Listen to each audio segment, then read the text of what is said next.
Saturday night, and I'm feeling sort of electric at the moment. Uh, Funny, I should say electric. I rode a bike today.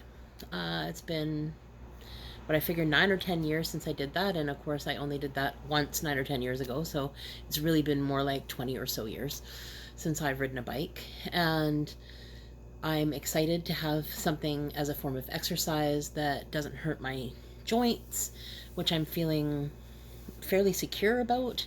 I probably biked for between 5 and 10 kilometers tonight. It's an e-bike, so it assists me in my cycling, and to me it makes biking accessible. And so I'm excited at the idea of having this new outlet, being able to do it regularly, enjoying it, which is part of the process and part of the thing that I think really draws me to want to do it more often. And I know for me, those have been my stopping places in previous times, where some of the things that I used to enjoy as a young child, as a youth and young adult, I, sort of traded in for parenting. And while I was parenting, I didn't carry on any of those things that I enjoyed: horseback riding, bike riding, swimming. I swam competitively for years. So I'm revisiting the position of, at one point in time in my life, I had hobbies, I had things that I enjoyed doing.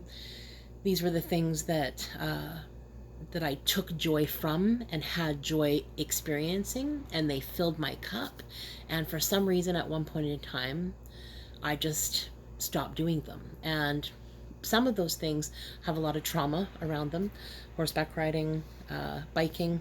We were talking about skiing tonight, as an inexperienced skier being taken to the top of a Black Diamond run and getting absolutely petrified all the way down the hill. And that was in my 20s.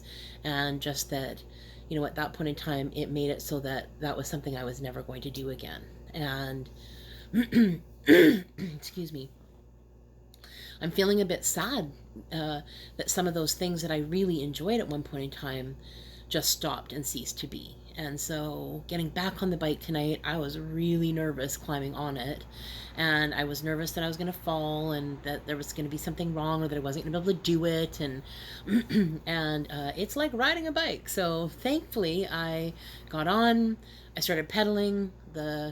At first I didn't have the pedal assist on. It was a little harder than I wanted to experience at the time, but it didn't take me long to get the knack of it, and sort of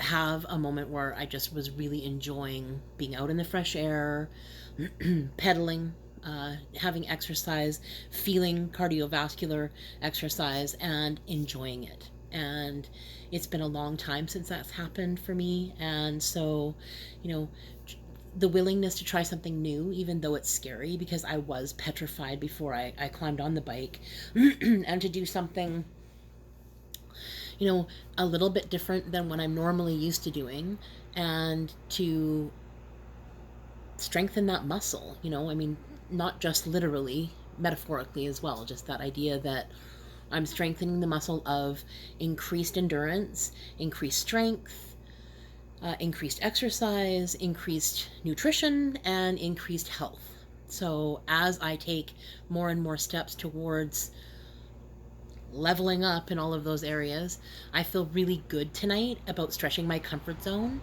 and doing something that A, I had trauma around, and B, that's good for me, that connects me somehow, or bridges that piece of, when I was a child I loved, to I'm an adult and almost 48 years old, and because a large amount of my life has been served in my parenting of my 3 kids, there's a huge chunk that I just negated that I was even on the list. So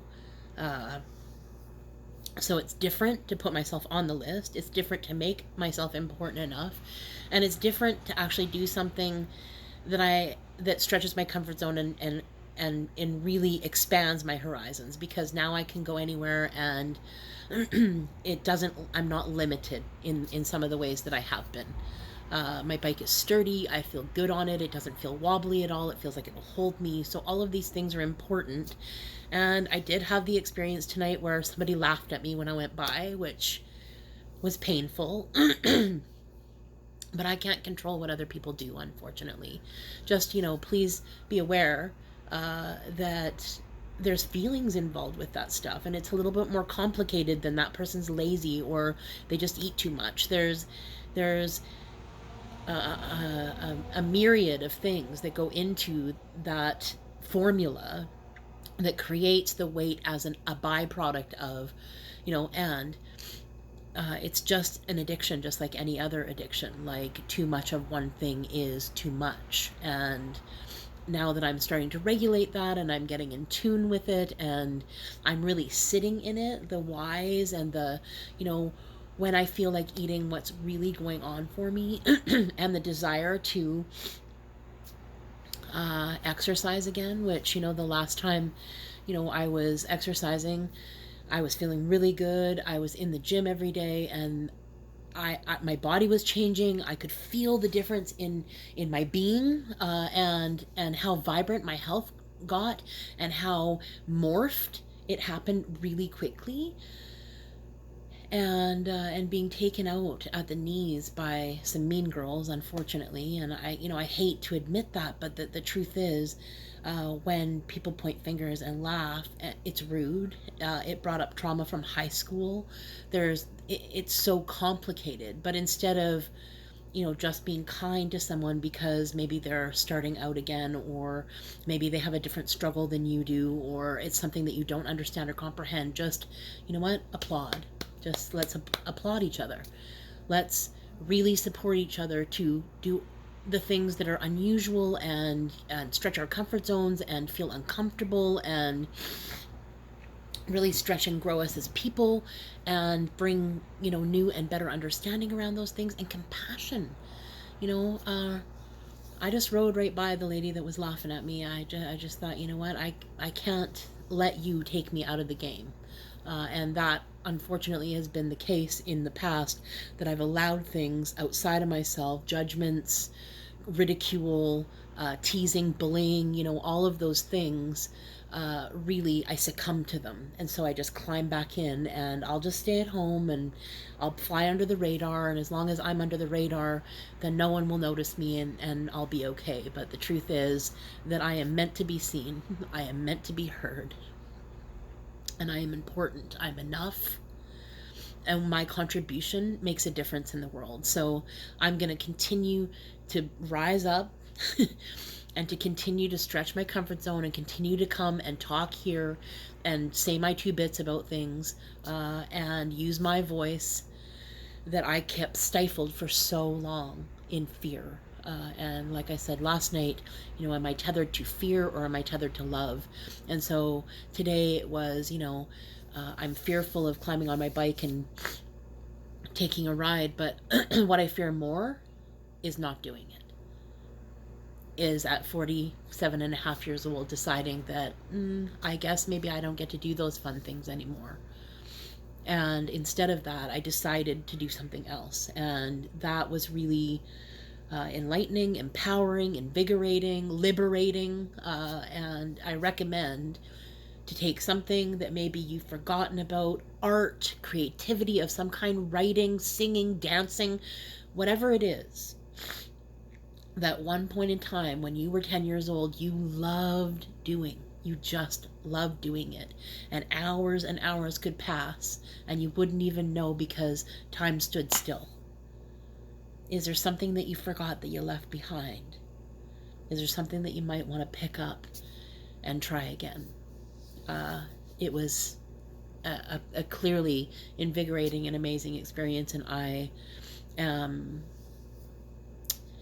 pleased and proud. Pleased and proud. And so I hope that you were kind to yourself today.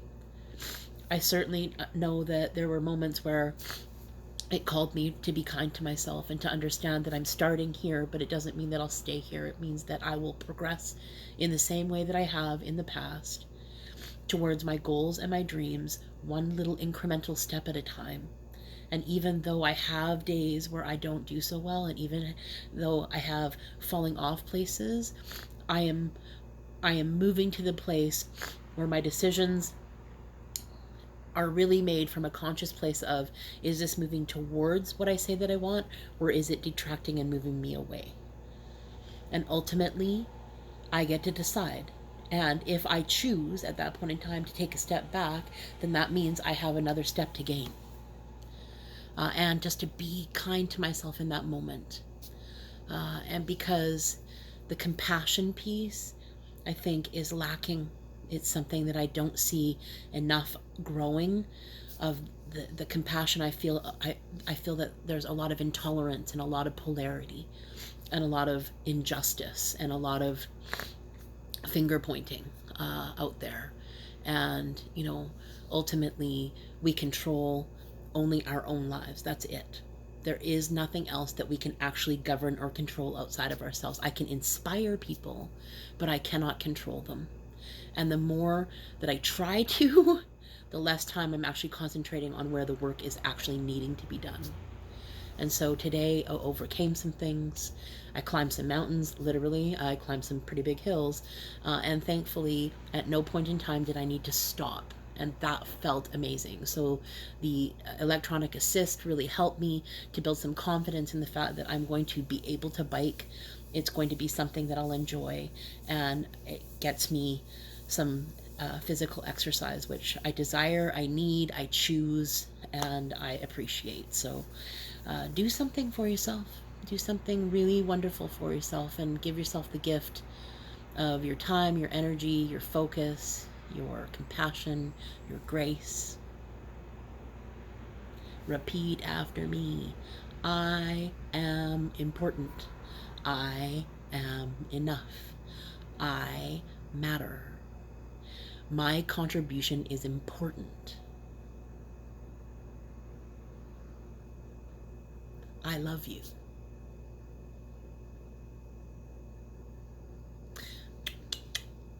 I love you. And I'll see you tomorrow.